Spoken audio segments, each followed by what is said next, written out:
ایک صاحب ملے، میں نے انہیں ایک عمل بتا کے آیا تھا، میں آپ کو ملاقاتیں بتا رہا ہوں۔ ایک عمل بتا کے آیا تھا، مجھے یاد نہیں کب بتایا میں نے، مختصر سرسری ملاقات ہوئی، لیکن اس کا نفع اور فائدہ بتانا چاہوں گا۔ وہ یہ ہوا کہ میں نے ان سے کہا تھا کہ 129 دن سورۃ کوثر پڑھنی ہے صبح شام، زمان اور مکان کی قید کے ساتھ، ایک ہی جگہ ہو اور ایک ہی وقت ہو، اور اگر مجبوراً کوئی مجبوری ہو جائے تو جگہ اور وقت بدل سکتے ہیں، لیکن عمل نہ چھوڑیں۔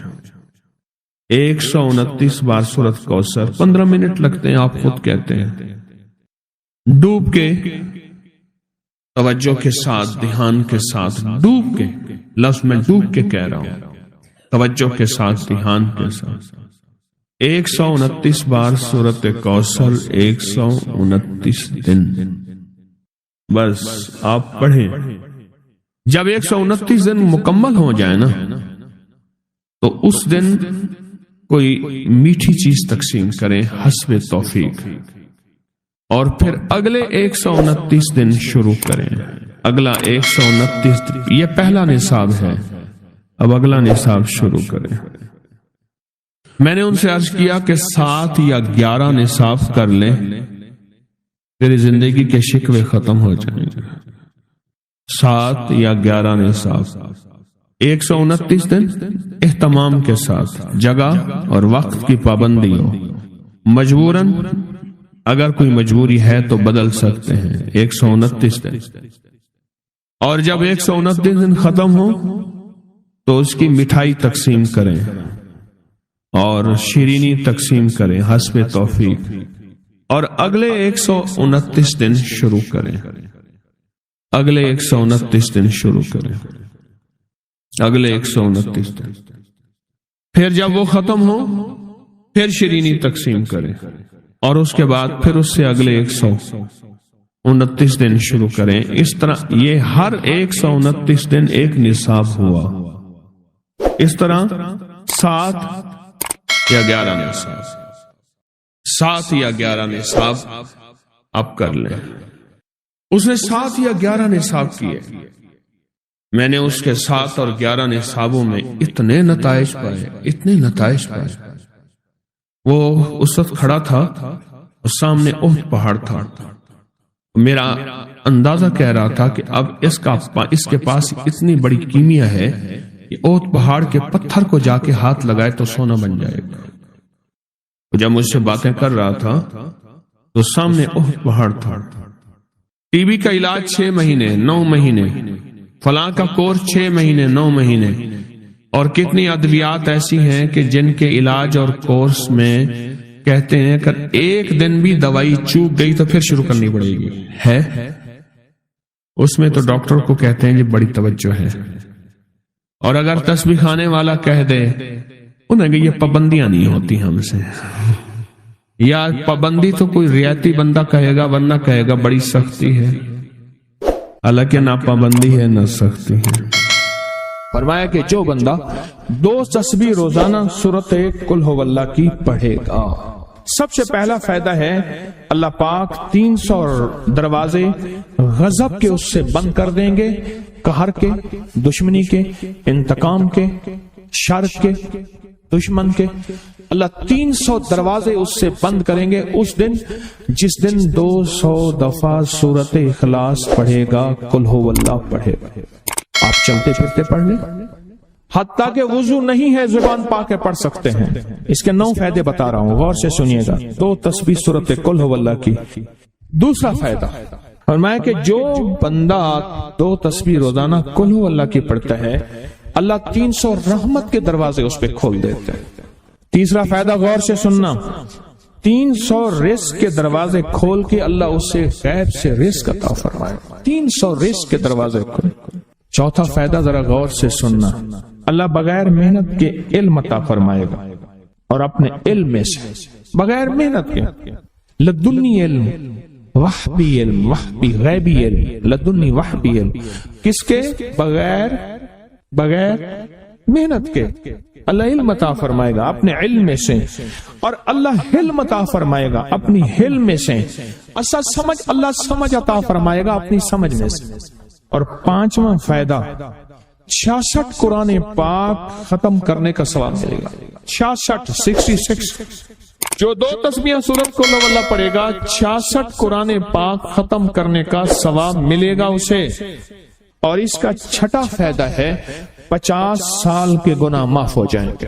اور اس کا 7واں فائدہ، اللہ جنت میں 20 محل عطا فرمائیں گے، 20 بنگلے، 20 محل، اور ہر محل میں یاقوت، مرجان، زمرد، عقیق، اور ہر بنگلے کے محل کے 70,000 دروازے ہوں گے، اور اس میں 70,000 نعمتیں ہوں گے، اور اس میں 70,000 دسترخوان ہوں گے، اور یہ اس شخص کے لیے ہوگا جو صرف 2 تسبیح سورۃ قل ہو اللہ پڑھے۔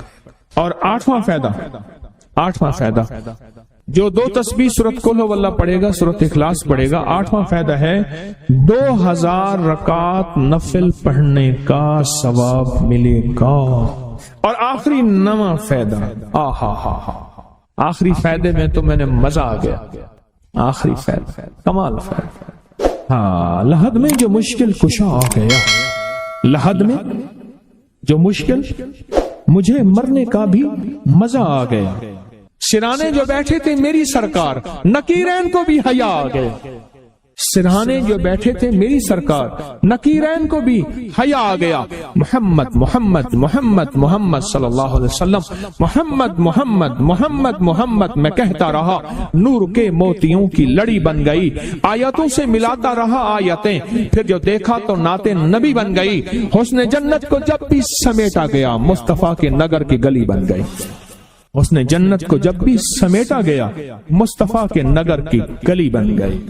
اب سنیں یہ سورۃ اخلاص کہاں کام دے گی؟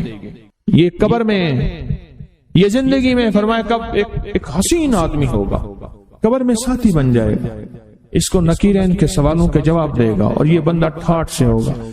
جب سانس کچھ بحال ہوگا، سانس میں سانس آئے گا، پوچھے گا تو کون ہے؟ یاد نہیں ہے، میں وہ قرآن ہوں جو تو پڑھتا تھا، تو مجھے نہیں بھولا، میں تجھے نہیں بھولا۔ اب سنیں 9واں اور آخری فائدہ جو اس کا بتا رہا ہوں، بہت فائدے ہیں، میں نے اس کے 9 فائدے بتائے ہیں۔ میں جب مرے گا اس کے جنازے میں 1,10,000 فرشتے شامل ہوں گے۔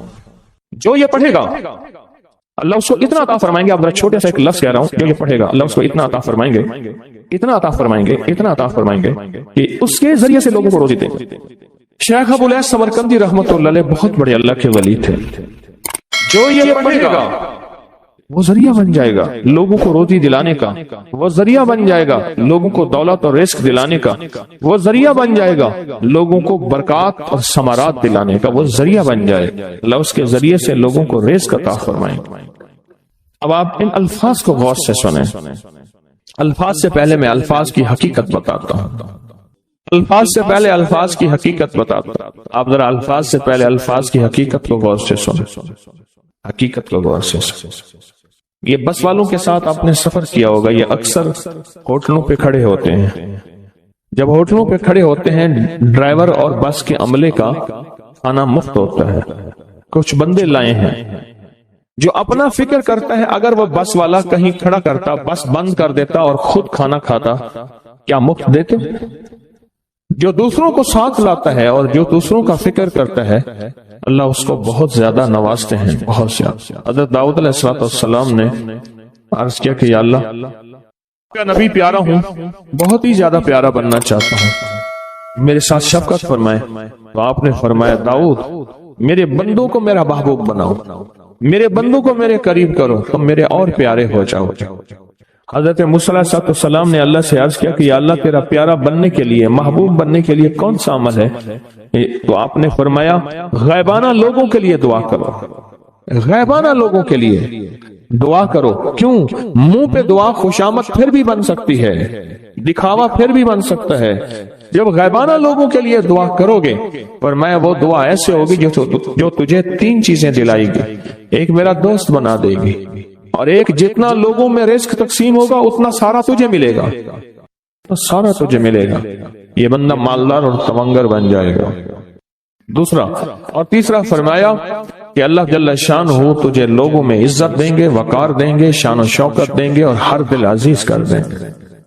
صرف اپنے مزاج سے نکلا ہے، اپنی سوچ سے نکلا ہے، میری جنت ہو، میری قبر ہو، میری آخرت ہو، بس اور کوئی چاہے جائے جائے نہیں۔ میں کہ یہ اللہ کے لیے جب بندہ کرتا ہے۔ اب آپ میت کی دعا دیکھیں، اللہم اغفر لحینا، حالانکہ ساری دعا تو اس میت کے لیے مانگنی چاہیے تھی، اے اللہ جتنے زندہ ہیں ان سب کو معاف کر دے، ومیتنا، جتنے مر گئے سب کو معاف کر دے۔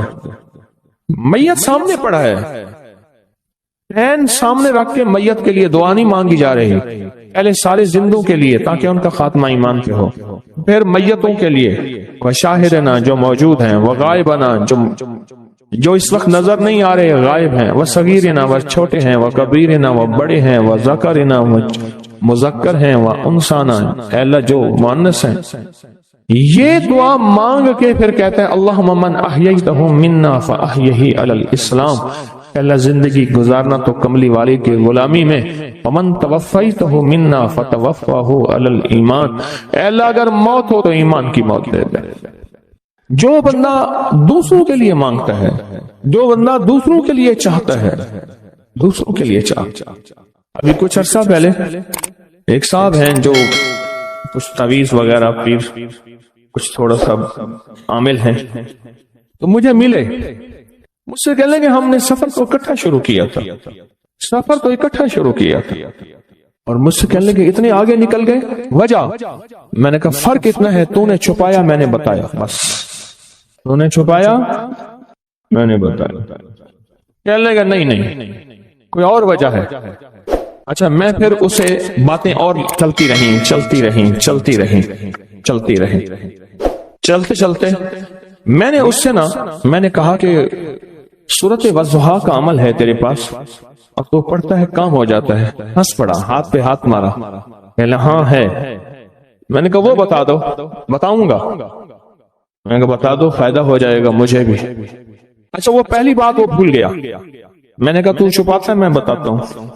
باتیں ہوتی رہیں لمبی باتوں کے بعد میں نے کہا سورۃ والضحیٰ کا عمل بتا، نہیں بتایا۔ میں نے کہا تجھ میں اور مجھ میں فرق یہی ہے، میں سورۃ یہی والضحیٰ کا عمل، میں نے کہا یہی ہے جس کے کاف میں 9 بار یا کری۔ میں کہا پتا ہے تو مجھ سے کیوں پوچھتا ہے؟ میں نے کہا تجھے یہ بتانا چاہتا تھا تو چھپاتا ہے، میں بتاتا۔ تو مدد اس کے مطابق آتی ہے۔ اللہ کو اپنی مخلوق، اپنے بندے پسند ہیں، جو اپنے بندوں کو، اللہ کی بندوں کا راحت کو سوچتا ہے، جو اللہ کے بندوں کی اندر کے درد اور مشکلات اور مسائل کو سوچتا ہے، اللہ پہلے اس کا بھلا کر دیتا ہے۔ ہو بھلا، کر بھلا، ہو بھلا، سو بھلے کا بھلا، بھلا کر بھلے کی جگہ بھلا ہوگا۔ اب یہ جو دعا ہے جو میں آپ کو بتانے لگا ہوں، اب اس کے لفظوں پہ غور کریں۔ اللہم اغفر لامت محمد صلی اللہ علیہ وسلم، اللہ اب حالانکہ آپ نے لیے پڑھ رہا ہے، اللہ ساری امت محمدیہ کو معاف کر۔ اللہم ارحم امت محمد، اللہ امت محمدیہ میں جتنے بھی ہیں سب پہ رحم فرما، رحمت فرما، مغفرت فرما۔ اللہم اصلح امت محمد، اللہ امت محمدیہ کی جتنے بھی مشکلات مسائل ہیں ان کی اصلاح کر دے، پریشانیاں دور کر دے۔ اللہم استر، اللہ ان کے پردے رکھ دے، امت محمدیہ کے پردے رکھ دے، امت محمدیہ کے پردے رکھ دے، اللہ کسی کے پردے نہ ہٹا، اللہ سب کی مغفرت فرما، اللہ پردے رکھ دے۔ اور اللہم اجبر، کیا فرمایا؟ اللہ ٹوٹے دلوں کو جوڑ دے، جتنے دل ٹوٹے ہوئے ہیں اور دل آپس میں ٹوٹے ہوئے ہیں، آپس میں دل ختم ہو چکے ہیں، گھر ٹوٹنے والے ہیں، طلاقوں تک نوبت پہنچی ہے، یا دل ایسا ٹوٹا ہے کہ مانگ مانگ کے تھک گیا ہے، اللہ جتنے بھی ٹوٹے دل ہیں ان سب دلوں کو تو جوڑ دے، سب لوگوں کو۔ اللہم فرج، اے اللہ لوگوں کے لیے کشادگیاں کر دے، رزق کی کشادگی، صحت کی کشادگی، برکت کی کشادگی، رشتوں کے لیے کشادگی، کاروبار کے لیے کشادگی، زندگی کے سفر کے لیے کشادگی، اے اللہ لوگوں کے لیے کشادگی اور رحم کا معاملہ کر۔ اب آپ سوچیں اس ساری دعا میں ایک دفعہ بھی اپنے لیے مانگا؟ ایک درویش کے پاس ایک بندہ گیا، حضرت ولایت کا کوئی شارٹ کٹ بتائیں، بالکل آسان راستہ۔ فرمایا جب کوئی غیر مسلم بغیر کلمے کے مر جائے کسی کونے میں منہ دے کے رو لینا، اللہ تجھے ولایت دے دے گا۔ احساس، درد، غم، اللہ کو یہ پسند ہے، اور اللہ کے ہاں اس کی قیمت ہے، اور اللہ کی بارگاہ میں اس کی قیمت ہے۔ اس پورے کے پورے وظیفے میں آپ یہ دیکھ لیں، ایک دفعہ بھی آپ نے لیے نہیں مانگا کہ اللہم اغفر لامت محمد، اللہم ارحم امت محمد، اللہم اصلح امت محمد، اللہم استر امت محمد، اللہم اجبر، اللہم فرج، اللہم انصر، اللہ سب کی مدد فرما، اللہم اغفر لے، اللہ سب کو معاف کر دے۔ ایک چیز بھی آپ نے لی ہی نہیں مانگی۔ ایک ہے کہ مجھے دے دے، ایک ہے اس کو بھی دے دے، اس کو بھی دے دے، مجھے نہ دے، اس کو بھی دے دے، مجھے نہ دے۔ جو دوسروں کا فکر کرتا ہے، امت کے یہودی، عیسائی، ہندو، سکھ، نہ ماننے والے اور ماننے والے مسلمان، ان سب کا جو فکر کرتا ہے، اللہ اسے سب سے زیادہ بھی دیتا ہے، اللہ اسے جھکتا بھی دیتا ہے۔ یہ جو عمل ہے نا، یہ عمل عجب عمل ہے۔ یہ کاغذ جتنے پڑے ہیں دیکھیں کتنی تعداد میں ہیں جو مجھے دیے ہیں، یہ عمل ہے۔ امام جلیل یمنی یافعی فرماتے ہیں، ہم چند دوست مل کر کوہ لبنان پر گئے تاکہ وہاں کے رہنے والے، سنا ہے کوہ لبنان میں وہاں عابد رہتے ہیں، زاہد رہتے ہیں، ابدال رہتے ہیں، شاید ہماری بھی کسی سے ملاقات ہو جائے۔ کہنے لگے ہم 3 دن تک مسلسل چلتے رہے، ہمیں کوئی ہستی نہ ملی۔ اسی دوران میں میرے پاؤں میں چوٹ لگ گئی اور میں چلنے سے عاجز ہو گیا۔ آخر میں بلند پہاڑی پر آ کر بیٹھ گیا۔ میرے ساتھی یہ کہہ کر کہ تم یہاں پر آرام کرو، ہم اطراف میں گھوم کر آتے ہیں کہ شاید کوئی ابدال مل جائے، کوئی درویش مل جائے، کوئی بزرگ مل جائے، اس کی ہم زیارت کر لیں، دعا کرا لیں۔ وہ دونوں چلے گئے، میں اکیلا بیٹھا رہا، شام تک نہ آئے، حتیٰ کہ رات ہو گئی، وہ نہ آئے۔ اکیلا پہاڑی اور بیابان میں تڑپتا رہا، بھوک، پیاس، دکھ، تکلیف، پاؤں کی تکلیف، پردیسی، مسافر، بیابان، جنگل۔ دوسرے روز میں نے وضو کے لیے پانی تلاش کیا تو پہاڑی کے نیچے پانی کا ایک چشمہ نظر آیا۔ وہاں وضو میں کے لیے کھڑا ہوا تو اثنائے نماز کسی تلاوت والے کی آواز سنائی دی۔ نماز سے فارغ ہو کر میں آواز کی طرف چل پڑا۔ چلتے چلتے ایک غار نظر آیا، میں دیکھا تو ایک بزرگ ہیں اور وہ بھی نابینا ہیں۔ میں نے انہیں سلام کیا، انہوں نے سلام کا جواب کر کے پوچھا انسان ہو یا جن؟ میں نے کہا جی میں آدمیوں میں سے ہوں، انسانوں میں سے ہوں۔ اور پھر انہوں نے حیرت سے پڑھا لا الہ الا اللہ وحدہ لا شریک لہ، میں یہاں 30 سال سے ہوں اور آج تک میں نے کسی آدمی کو نہیں دیکھا۔ کتنے سال سے؟ 30 سال زندگی کے گزر گئے ہیں، آج تک ایک آدمی نہیں دیکھا۔ تم یہاں کیسے آ گئے؟ تم یہاں کیسے آ گئے؟ تم یہاں کیسے آ گئے؟ تو میں نے کہا کہ تم لگتا ہے تھک گئے ہو، تھوڑی دیر کے لیے سو جاؤ۔ میں آگے چل کے دیکھا تو غار میں 3 قبریں بنی ہوئی تھیں۔ مجھے حیرت ہوئی لیکن تھکان بہت زیادہ تھی، مجھے نیند آ گئی۔ ظہر کی نماز کا وقت ہوا تو انہیں آواز دی کہ اللہ تم پر رحم کرے، اٹھو، نماز کا وقت ہے۔ باوجود نابینا ہونے کے اوقات نماز کے ماہر اور واقف تھے۔ میں نے اٹھ کے ان کے ہمراہ نماز پڑھی، اس کے بعد وہ عصر تک تلاوت کرتے رہے۔ جب عصر سے فارغ ہوئے تو کھڑے ہو کر انہوں نے 3 مرتبہ یہ دعا پڑھی جو یہ دعا میں نے ابھی پڑھی ہے، صرف 3 مرتبہ پڑھی 3 مرتبہ یہ دعا پڑھی۔ عارف شاذلی ابو نعیم اصفہانی کے ساتھ لکھی ہے، جب ہم مغرب سے فارغ ہوئے تو میں نے ان سے دریافت کیا یا شیخ آپ امت کی مغفرت والی یہ دعا آپ کو کس نے سکھائی؟ یہ آپ کو موتی ملا تو کہاں سے ملا؟ یہ سن کر نابینا بزرگ نے یوں فرمایا جو شخص اس دعا کو روزانہ دن میں صرف 3 بار پڑھ لیتا ہے اللہ اس کو ابدالوں میں شامل کر لیتا ہے۔ اور دنیا میں اس وقت اربوں کی آبادی ہے، کروڑوں کی نہیں، اربوں میں صرف 40 ابدال ہیں، 40 ابدال ہیں پوری دنیا میں۔ اور فرمایا جو شخص اس کو 3 دفعہ صبح شام پڑھ لیتا ہے، 3 دفعہ اس دعا کو روزانہ صرف 3 مرتبہ پڑھ لے، اللہ اس کو ابدالوں میں شامل فرما دیتے ہیں۔ پھر میں نے دریافت کیا، یا شیخ آپ کو یہ دعا کس نے سکھائی؟ اتنا بتلا دیں۔ اس نابینا شیخ نے فرمایا، او اللہ کے بندے، یہ ایک راز ہے، اس دعا کی حقیقت سننے کی تم میں طلب تو ہے لیکن تاب نہیں ہے، اس راز کو جاننے کا تحمل تمہارے دل میں کتنا ہو سکتا ہے؟ اتنا کہہ کر خاموش ہو گئے۔ پھر فرمایا کہ عارف باللہ شیخ ابوالحسن شاذلی فرماتے ہیں وہ دعا یہی ہے جو ابدال مانگتے ہیں، ابرار مانگتے ہیں، غوث مانگتے ہیں، ولی مانگتے ہیں، کتب مانگتے ہیں، اولیاء مانگتے ہیں، اور پھر اللہ سے جو مانگتے ہیں وہ ملتا ہے۔ میں کراچی میں جاتا ہوں کبھی کبھار، وہاں ایک صاحب ہیں، محبت سے بلاتے ہیں، بہت زیادہ بلانے والے ہیں، ان کے ہاں چلا جاتا ہوں۔ میں نے دیکھا تو ان کا بھائی جو ہے ایسے چل رہا تھا تو ہاتھ میں تسبیح تھی، بات تھوڑی کرتا تھا، تسبیح زیادہ پڑھتا تھا۔ اس کا دبئی میں بہت بڑا کاروبار، جسے کہنا چاہیے بہت بڑا کاروبار دبئی میں۔ کہنے لگا گاڑی میں جا رہا تھا، کچھ لوگ آئے، گاڑی کا دروازہ کھولا، بیٹھے، مجھے لے گئے۔ پھر میرے گھر والوں کو مہینوں پتہ نہ چلا، اور اس کے بعد بڑی اذیتوں کے بعد میں چھوٹا۔ اب وہاں بیٹھ کے پھر اللہ ہی تھا تنہائی میں، اور تو کوئی تھا ہی نہیں۔ کہا کہ وہ اللہ سے ذکر کرنے اور باتیں کرنے کی ایسی کوئی مجھے عادت سی پڑ گئی ہے، اب لوگ مجھے کہتے ہیں کہ آپ جیل کی اذیتوں کی وجہ سے خاموش ہو گئے ہیں۔ میں لوگوں کو لاکھ کہتا ہوں، نہیں، وہ مانتے نہیں۔ جیسے نا بندہ کوئی غم کی وجہ سے بعض اوقات نا چپ ہو جاتا ہے، وہ کیوں کہتے ہیں؟ اسے چپ لگ گئی ہے، خاموش ہو گیا ہے۔ کہا کہ میں لوگوں کو کہتا ہوں، نہیں، میں جیل کی وجہ سے خاموش نہیں ہوں۔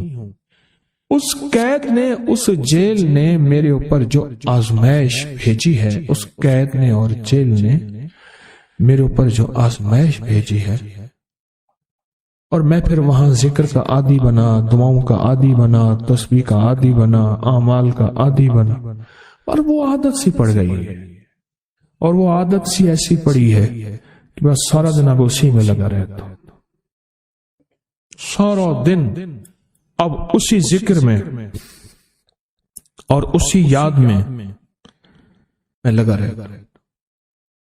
کہیں ایسا نہ ہو ہم بھی اگر ذکر سے غافل ہوئے، تسبیح سے غافل ہوئے، خدا نہ خاصہ ایسی آزمائش آ جائے اور پھر ہم ذکر اور تسبیح اور اعمال کے عادی بن جائیں، اللہ سے عافیت مانگے۔ اور اگر ہماری زبانوں پہ تسبیح ذکر آ گیا ہے عافیت کے دنوں میں، تو سمجھ لیں یہ اس کی عطا ہے، یہ اس کی نعمت ہے، یہ اس کی کریمی ہے، یہ اس کا فضل ہے۔ اس نے بہت بڑی آزمائش سے پہلے ہمارے اوپر اتنا کرم کر دیا، اس کا بہت بڑا کرم ہے۔ اس لیے اللہ جل شانہ کے حبیب کملی والے نے آزمائشوں سے پناہ مانگی ہے۔ اللہم انی اعوذ بک من جہد البلاء، آزمائش، کوئی بلا آ جائے، ودرک الشقاء، شقاوت میں میرا نام آئے، بدبختی میں، یہ بھی آزمائش ہے، وسوء القضاء، میرے لیے ایسے فیصلے ہونا شروع ہو جائیں جو مجھے برباد کر دیں، ایک کے بعد دوسرا میرے حق میں فیصلہ، میرے خلاف فیصلے سارے، وشماتت الاعداء، اور ایسا وقت میرے آزمائش نہ آئے کہ دشمن تالیاں بجائے، دشمن ہنسے اور میرا مذاق اڑائے۔ اس لیے میرے آقا نے، میرے حضور نے آزمائشوں سے پناہ مانگی ہے، عافیت مانگی ہے۔ اللہم انی اعوذ بک من زوال نعمتک، اللہ نعمت دی پھر اس کا زوال آ گیا، وتحول عافیت، عافیت دی تو تو نے چھین لی۔ اللہم انی اعوذ بک من زوال نعمتک وتحول عافیتک وفجاءت نقمتک وجمیع سخطک، اے اللہ کو میرے اوپر ایسے حملے ہوں اور سختیاں میرے اوپر شروع ہوں، مولا میں اس سے پناہ مانگتا ہوں۔ میں مانگتا کیا ہوں؟ ربنا آتنا فی الدنیا حسنۃ، اس سے دنیا کا بہترین پیکج مانگتا ہوں، وفی الآخرۃ حسنۃ، تو سے آخرت کا بہترین پیکج، شاندار، لاجواب، بہترین۔ ہاں، آزمائشیں، مصیبتیں، تکلیفیں، حوادث، حادثات، ناکامیاں، بیماریاں، پریشانیاں، میں نہیں مانتا مولا۔ اللہم انی اعوذ بک من الہم والحزن۔ ہم کہتے ہیں ٹینشن کو، انزائٹی کو، اسٹریس کو، ڈپریشن کو، اندر غم ہے باہر پتہ ہی نہیں، اس کو ہم کہتے ہیں۔ اور حزن کہتے ہیں جس پہ ہائے ہائے ہو۔ اے اللہ میں تجھ سے اندر کا دکھ جو مجھے دیمک کی طرح کھائے، اور باہر کا دکھ جو مجھے تڑپائے، اندر کا دکھ کھائے اور باہر کا دکھ تڑپائے، اے اللہ میں اس سے پناہ مانگتا ہوں۔ ہم والحزن، عجز والکسل، ایسا کہ میں عاجز ہو جاؤں یا میرے پر سستی غالب ہو جائے۔ کتنے لوگ ایسے ہیں ان کے اوپر سستی غالب ہے، بہت بڑی مصیبت ہے زندگی کی۔ میرے آقا کملی والے نے اس سے پناہ مانگی، اللہ کے حبیب میرے آقا نے آزمائشوں سے پناہ مانگی۔ اللہم انی اعوذ بک من الفقر والکفر، اے میرا مولا مجھے کفر سے اور فقر سے بچا۔ فقر ایسا، غربت ایسی آئے کہ میرے ذہن میں ہر وقت لوگوں کی جیب پہ نظر ہو، ہر وقت لوگوں کی جیبوں پہ نظر ہو۔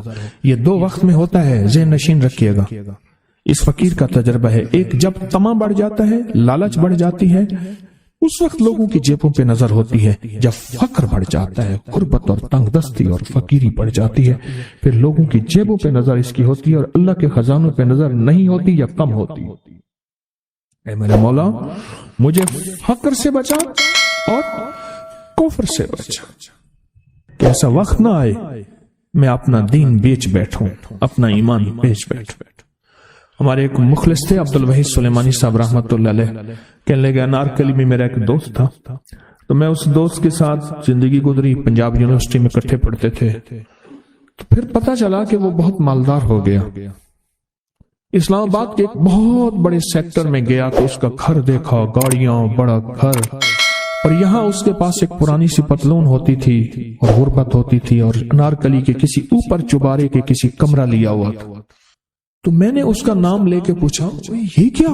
اس نے ایسے سینے پہ ہاتھ رکھ کے کہا بس یہی بیچا ہے، اب باقی سب ٹھیک ہے، سینے پہ ایمان بیچا ہے، سب کچھ مل گیا۔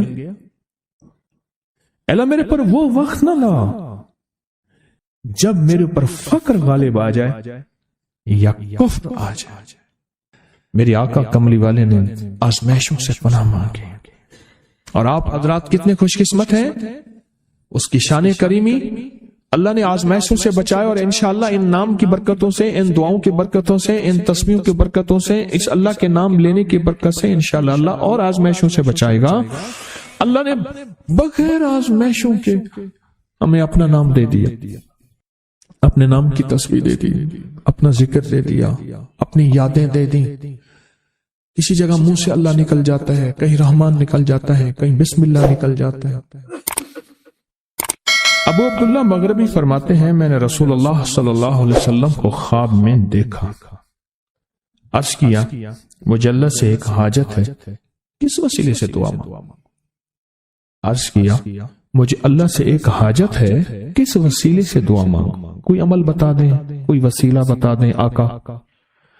میں نے حضور سے خواب میں سوال کیا، آپ نے ارشاد فرمایا جس کو بھی اللہ سے کوئی حاجت ہو اسے چاہیے وہ سجدے کرے، یعنی 2 رکعت ادا کرے، اور سجدے کی ہر رکعت میں 40 مرتبہ آیت کریمہ پڑھے، جو میں عمل میں بتایا کرتا ہوں، لا الہ الا انت سبحانک انی کنت من الظالمین۔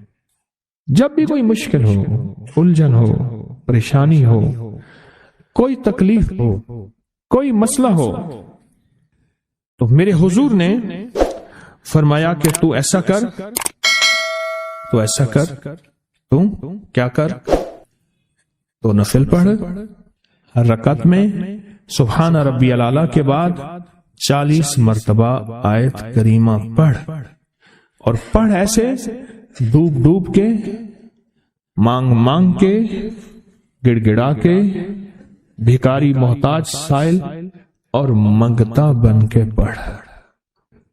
اور حدیث میں آیا کہ کوئی مصیبت زدہ اس کو نہیں پڑھتا جس کی مصیبت دور نہیں ہوتی۔ آیت کریمہ کو فرمایا کوئی مصیبت زدہ اگر پڑھ لے اس کی مصیبت دور ہوتی ہے۔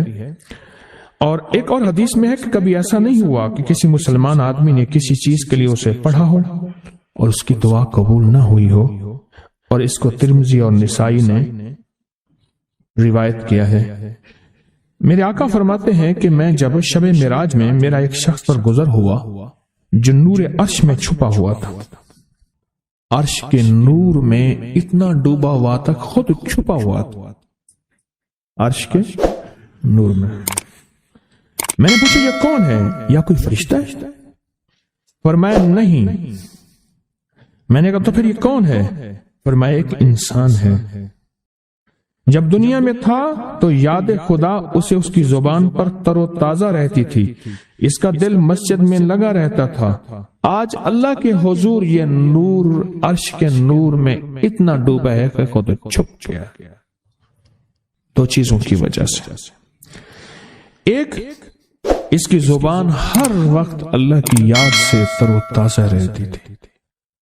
جو دم غافل سو دم کافر، میں نے مرشد سبق پڑھایا ہو۔ حضور کہتے ہیں میں مرشد کے پاس گیا، میں نے کہا حضرت کو نصیحت فرما دیں۔ فرمایا میری نصیحت یہی ہے جس دم غافل ہوگا سمجھ لے وہ دم تیرا کافر ہے۔ اور کافر کے معنی اصل ہیں انکار کے، وہ تیرا دم اللہ کے ساتھ جڑا ہوا نہیں ہے۔ پر میں ذکر کرنے والوں کی مثال زندہ کی ہے اور ذکر نہ کرنے والوں کی مثال مردہ کی ہے۔ حضرت خالد بن ولید نے فرمایا ایک طرف ہزاروں تھے اور فرمایا مجھے چند دے دیں، تو پوچھا آپ کو چند کیوں دیں؟ کہا وہ سارے مردہ ہیں، وہ کلمہ پڑھنے والے نہیں تھے، وہ سارے مردہ ہیں، مجھے چند کلمہ پڑھنے والے دے دیں، یہ سارے زندہ ہیں اور یہ غالب آئیں گے۔ اور یہی ہوا، اور یہ کلمہ پڑھنے والے غالب آ گئے۔ آپ نے اپری سے کیا پایا؟ حکیم صاحب میں نے نفس کہف سے جی بہت فیض پایا ہے۔ کیا؟ میری زندگی اسی کے اب گرد ہے گشائد۔ حکیم صاحب میری طبیعت بہت خراب تھی اور ایسے تھا جیسے اندر آگ لگی ہوئی ہے۔ مختصر بتا رہی ہوں آپ کو، میں ظاہر آپ کے پاس ٹائم نہیں ہے جی۔